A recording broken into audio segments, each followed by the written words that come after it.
السلام علیکم ورحمۃ اللہ وبرکاتہ۔ ایک مسلمان اور ہندو عورت کی مزاحیہ کہانی ہے۔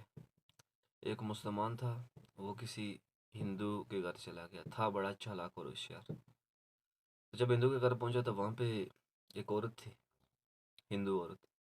اس نے اس سے پوچھا جی آپ کہاں سے آیا؟ تو اس نے کہا جی میں مردہ بستی یا قبرستان سے آیا۔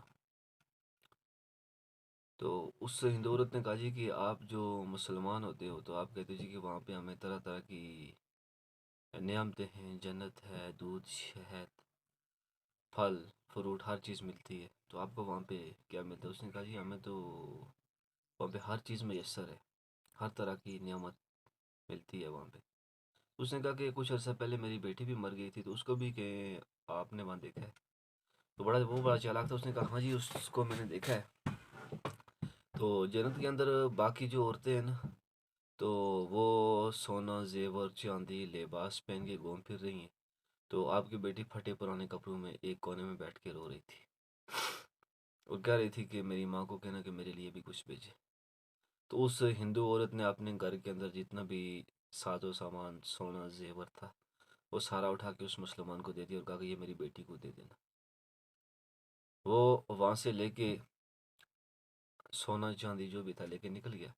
جب اس ہندو عورت کا خاوند ہندو گھر پہنچا تو اس عورت نے اسے سارا واقعہ سنایا، اور اس نے کہا ارے پگلی وہ تو کوئی ٹھگ تھا، وہ تو سارا کچھ لے کے تجھ سے چلا گیا، وہ گھوڑے پہ چڑھا، تلوار اٹھے، اس کے پیچھے بھاگنا شروع کر دیا۔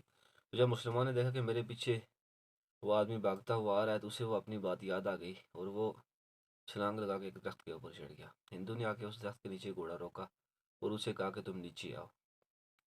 مسلمان نے کہا نہیں نہیں تم اوپر آؤ۔ اوپر نیچے بحث و تکرار چلتا رہا۔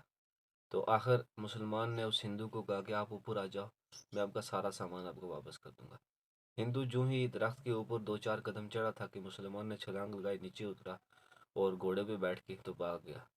جب وہ بھاگنے لگا تو پیچھے سے ہندو نے آواز دی، اس نے کہا ارے بات تو سن، میری بیٹی کو بولنا کہ یہ زیور یہ سونا اس کی ماں نے اور گھوڑا اس کی باپ نے اس کے لیے بھیجا ہے۔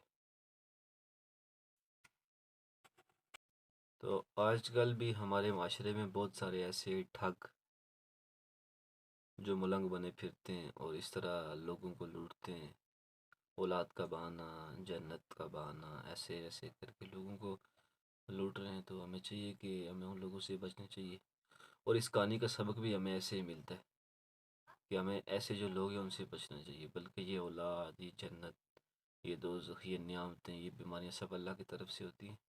انسان اللہ کا شکر ادا کرے اور اللہ اور اللہ کے رسول کے بتائے ہوئے طریقے پہ چلے تو یقیناً انسان کو ان تمام مشکلات سے نجات مل سکتی ہے۔ امید ہے ویڈیو آپ کو پسند آئے گی، دعا میں یاد رکھیے گا۔ اللہ حافظ۔